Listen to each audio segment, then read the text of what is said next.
Cheers! Cheers! Welcome to Movie Bitches, episode 88. So, a little while back, we got these shirts. Yeah. And some of you said that you wanted some. Yes. And so we found out a way to do it. There's a website called Spreadshirt. Spreadshirt. Thank you. We've got a little, there's tote bags and cups. Yeah, they let you do all sorts of It's things. very cute. So we'll put the link in the description, and if you guys want to check it out, that would be awesome. Yeah. Because they're really cute. And we would love to have people with our little stuff walking around. But tonight... Yes, anyway. So tonight we're reviewing...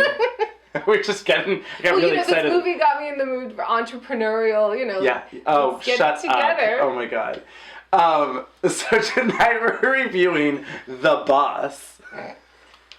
We're gonna make millions. Yikes. Yikes. So, Melissa McCarthy, I think, can only make a good movie with Paul Feig. This is what I'm going to say. I genuinely went into this movie thinking Paul Feig had directed it. And was like, yeah, the trailers don't look very good, but like Paul Feig directed it, so like it'll be funny. And then slowly but surely, as I was dead silent and not laughing throughout this film, I went, wait a minute. Paul Feig couldn't have directed this film. And he didn't. Since we were in an empty theater, Yep. I took out my phone, checked. Turns out Ben Falcone directed it, who is Melissa McCarthy's husband. It is her husband. The only other movie he's directed is Tammy. I'm just going to go out on a limb and say they shouldn't do this anymore. No. I don't think Melissa McCarthy and her husband know what's funny about Melissa McCarthy. No, you know they what don't. I mean? It's like they take all the stuff that like doesn't land in Paul Feig's movies and they make a movie out of it. Yeah. So she's this really wealthy woman who gets caught by a nemesis of a guy that she'd crossed back. It's taking way too long. She goes to prison for insider trading. She's broke. She comes back. Kristen Bell. I almost said Kristen Stewart. I was a Kristen Chenoweth, so there you go. There's a lot of Kristens going around. Kristen Ritter. Kristen Ritter? Doesn't matter. I don't know. Kristen Bell. Her lowly assistant ends up taking care of her and teaching her how to love. And also apparently makes holy shit brownies. They're just so good. I'm really sick of this thing in movies and TV shows where it's like, oh my god, you make the best cookies / brownies that I've ever tasted. Oh, it's a secret recipe. Now we will be famous. It's like, no. So these brownies are so spectacular that it gives Melissa McCarthy the genius idea of like starting her own pyramid scheme? Yeah. Yeah. We are going to start a brownie empire and teach these girls real business skills. Full on underage slave labor pyramid scheme that the film did not address as a problem. We think if you go out and sell a box of cookies, we should give you 5% commission. And it got really uncomfortable. So there's a scene with the Girl Scouts and they get in like an Anchorman-esque street fight. Wow, this escalated quickly scene. Do you think that's because Will Ferrell was one of the producers? You think he was like, my movies can only have outrageous street fights? No, but clearly then he must have had some sort of hand in the production of it. Maybe. Well, and Adam McKay also produced it and he directed Anchorman. So, that's what I'm saying. I wonder if it was like, oh, it'd be funny if we had, Girl Scouts, like an Anchorman. I bet you. We were sitting around a table and I said, what if there's just like a brutal Braveheart style fight? But I fight children. And they were like, ah. I don't know, but it made me very uncomfortable. Me too. Well, because the movie hadn't warranted anything to that prior, anything that sort of violent or whatever prior. Violent and unrealistic. Children. Yeah, so yes. You're like, in a different movie that's set up to be unrealistic, sure, but this was just like a basic comedy that then turned into some crazy brawl where children... like a child scalps another child and you're like, I'm sorry, what's going on? Yeah. Excuse me. I mean, I think she just cut off her ponytail. So I'm not going to say it's scalping, but... It was like... It's still a violation. She was like, ah! Can we talk about her turtleneck? I knew you were going to say that. So, the opening scene, she's wearing a turtleneck. It's not just a turtleneck. It is literally following the line of her chin, practically over it and down. And I was like, that's weird. is there going to be a fabulous costume change? And it's covering up some jewels or something, and like, because there clearly has to be a reason. This isn't madness.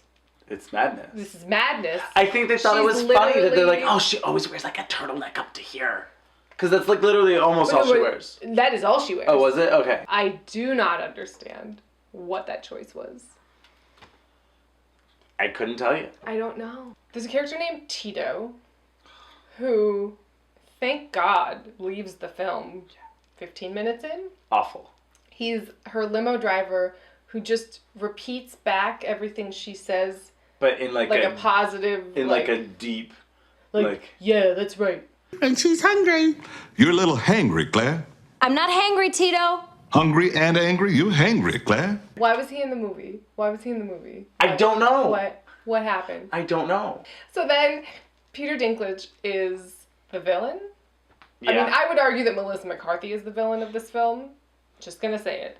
But anyway, Peter Dinklage is the villain. Yeah. And he's doing a sort of like weird Ben Stiller character. A little bit. Where he's like, I mean, he already has a deep voice, but he's like, I'm talking and I'm intense and I'm really mad and like insecure about things, so I'm gonna be overly intense. You're going to be sorry you ever dishonored me. Attention campers, lunch has been cancelled today due to lack of hustle. Who would have guessed that, spoilers, this film ends with a sword fight between Peter Dinklage and Melissa McCarthy on the rooftop of a building? And see, who would have guessed? And what's annoying to me is that when you say that, that sounds funny. It's not.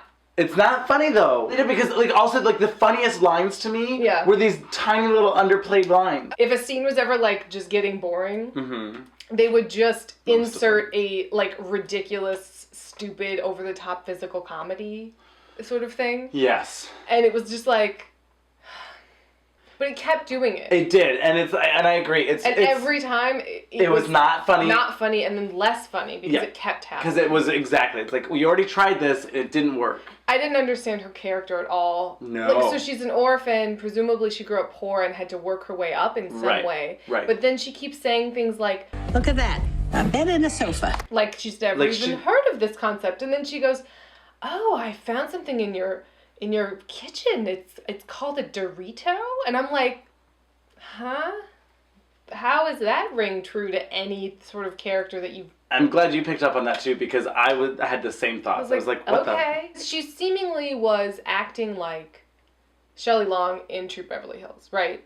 Yeah, I'm this rich lady, and now I don't understand, and I have to work around like making my own money and being independent and blah, blah, blah. But it was like charmless, with no wit or cuteness or irony at all. And like, oh. Well, and like the whole reason that True Beverly Hills works is because, well, one, Shelley Long is fabulous, but two is that it's that like she is well intentioned, you know. Yes, it's like she's a sweet person who just wants to like do good. Yes. And she's not trying to make millions off the backs of underage children. Like, wouldn't it have been better if she learned a lesson like, money isn't everything. Maybe I don't need to be a billionaire. Like, maybe just helping children, and then it turns into a nonprofit. Right. Nope, that doesn't happen.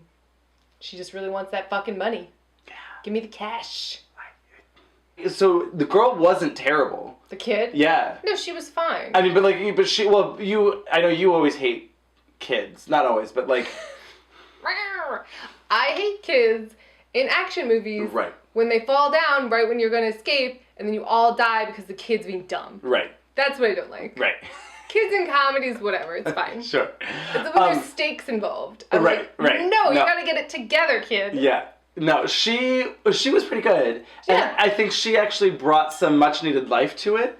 She grounded the film. She was like the most normal, like, person, like, who had seemed not insane. So then the very, very end, after the sword fight and the makeout sesh between Peter Dinklage and Melissa McCarthy, they bring back the sofa bed again. Joke.